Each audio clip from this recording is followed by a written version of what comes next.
بسم اللہ الرحمن الرحیم۔ میری طرف سے تمام اسلامی بہنوں اور بھائیوں کو السلام علیکم ورحمۃ اللہ وبرکاتہ۔ میرے آقا صلی اللہ علیہ وآلہ وسلم فرماتے ہیں، ماہ رمضان کی پہلی رات آتی ہے تو آسمانوں اور جنت کے دروازے کھول دیے جاتے ہیں، آخر رات تک بند نہیں ہوتے۔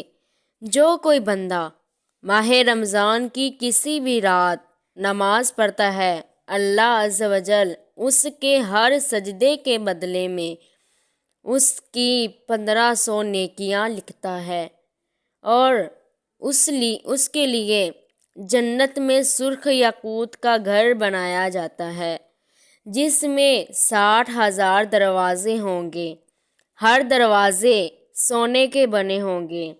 بس جو کوئی ماہ رمضان کا پہلا روزہ رکھتا ہے، اللہ عز و جل اس کے مہینے کے آخر تک کے گناہ معاف فرما دیتا ہے، اور اس کے لیے صبح سے شام تک 70,000 فرشتے دعائے مغفرت کرتے رہتے ہیں۔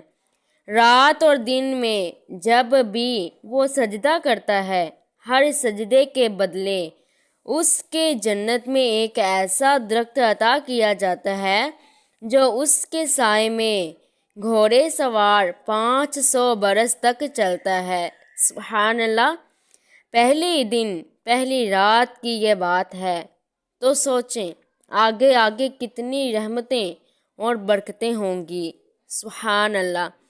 تو اسلامی بہنوں اور بھائیوں، آپ سے بھی التجا کرتی ہوں کہ آپ بھی ماہ رمضان جو کہ ہمارا مہینہ شروع ہونے والا ہے، اس کی پہلی رات ضرور روزہ رکھیے گا اور ڈھیر ساری نیکیاں، رحمتیں، برکتیں لوٹیے گا۔